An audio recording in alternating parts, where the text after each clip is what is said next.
Hey guys, so we are going to be answering some questions on marriage, preferably infidelity, being that, you know, we're kind of famous on YouTube for infidelity. I cheated on my husband at the beginning of our marriage, and we decided to tell that testimony, about how God brought us through, and we have tons of videos out there about us, and the whole first season of a podcast. Make sure y'all check that out. Very true. Keith and Raven Beyond the Altar on pretty much all platforms, preferably Apple. We do get a lot of people on Apple. So, first question, you might want to answer this one. All right. Is it okay to forgive someone after cheating? Yes. In all situations, it is best to forgive. Now, whether you decide to move on with that person is really up to you, and after you guys evaluate where the relationship was going prior to that and where it could go. But forgiveness is necessary. Do you have to stay with that person? No, you don't have to stay. You know, the Bible talks about adultery, abandonment, and abuse being three things that do get you, granted for divorce. Permission for a divorce, yes. So no, you don't have to stay, and that's where it comes into you sitting down with that person, y'all really evaluating y'all relationship, where y'all heads are at, and seeing where the relationship was prior to that happening and where it could go after that. True. All right. Should I tell him once I cheated? Yeah. Yes, you absolutely should. You should tell him or her. You should. The longer you hold it in, you're really just gonna hurt them even more, because not only are they gonna know when this happened, you holding it out for such a long time creates even more damage of how stupid it will make them feel and embarrassed, after finding out about it. Yeah. So yeah, you absolutely should. And then too, you want to make sure you say something right away, because I don't know, did timing play an effect for us? I think timing plays an effect on, in a major way, because it does go back to the fact of, I think what hurts people the most is that they feel stupid in a sense, because you feel like, okay, this was under my nose this whole time, and how did I not know? Why did I not know? Right. And so it's kind of, it's kind of like a slap in the face to hide something from somebody. I'm sorry. How do you fix a relationship after cheating? I think the biggest thing is ask the questions that come to mind. Because if we allow ourselves to try and, just hold that stuff in, your mind is going to start messing with you a lot more than what you think. When you have those quiet moments by yourself, those questions that weren't asked start to play in your head.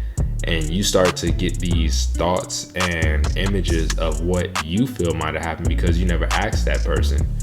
And so therefore it creates more of an issue when it's in the process of trying to forgive and move forward, if that's a choice that you make. Then secondly, it's also understanding, okay, there's limitations on how long you're going to let this keep you down. Once you start to make that decision to move forward, give that person a chance to show that they've changed. Yeah, and I think too, also making sure that you understand the person who has cheated. You have to understand that you broke this relationship. Actually, both of you really have to understand that this relationship is now broken. So, being mindful that when you guys talk, it is going to always provoke an argument. There's always going to be a reason to yell or scream, or on both sides. Just be mindful about that, because you may need someone to mediate. You may need someone to, help translate or referee for a bit. I mean, do you agree? Yeah, of course. I mean, there were multiple times that we had, thank God at the time we were staying with her parents. Yeah. And so, there were times where her mom and her dad had to be down there to kind of be the mediator because a disagreement went south. And so, when I say that, let me disclaimer, not physically south. It just, we started raising our tones and stuff like that, arguing, threatening divorce, and exactly, all of that. And so they stepped in at those times, and that was definitely something that was needed. Because if you try to handle it just between you two, which I think a lot of people try to do, because you want to keep that, between y'all, there's a certain level of letting other people in that I feel you have to do, because if not, you're not going to have that mediator at all, and that could be a bigger struggle for you. And make sure that it's someone that you both trust. Like some churches and stuff like that, some people don't need to know your business. Right, absolutely. Because I know a lot of people are big on getting their pastors involved, and you don't know what those pastors are doing, behind closed doors. Like, I'm not saying that for all pastors or anything. Right. I'm just saying people in general. Pray about who needs to be there. Pray about it and make sure both people are comfortable. It's nothing worse than trying to get some type of counsel and it's only one side that's comfortable with it, not both. So even a therapist.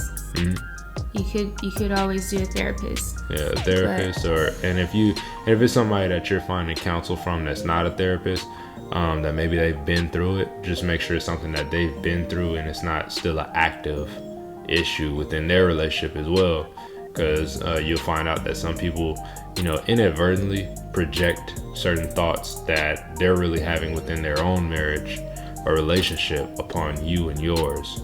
And so just be very mindful of those things. And I guess too, another thing I would say, like how to really fix it is prayer.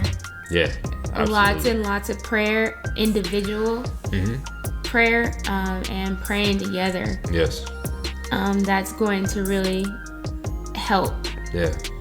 Because you guys have both already been doing it on your own, so to say, because if you weren't doing it on your own, it wouldn't have happened. Exactly, yeah. But now involving God in the midst and allowing him, praying to him and getting answers from him, listening to him, guidance, and getting guidance from him is always going to help take your marriage in the right direction and help fix it, and actually renew it and strengthen it and restore it and make it better than it ever was before. Yeah, I agree.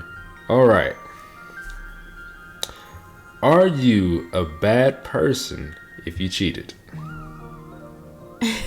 This for you to answer.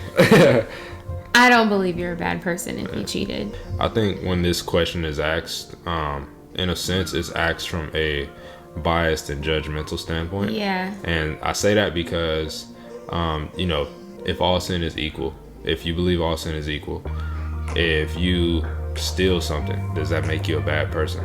Or could it be a bad decision that you made? If you not even cheat in a relationship, if you cheat in any sense, if you do anything that is considered sinful, does that make you a bad person? No, it makes you, obviously a person who made a bad mistake. I think what makes somebody a bad person is where you show that it is a character trait, a character choice, by making it habitual. I'd say that it's wrong if you know that it's wrong and continue doing it willingly. Obviously when somebody is, about to step out or in the process of stepping out on their marriage, that it's wrong. That I'm not gonna say that qualifies you as a bad person.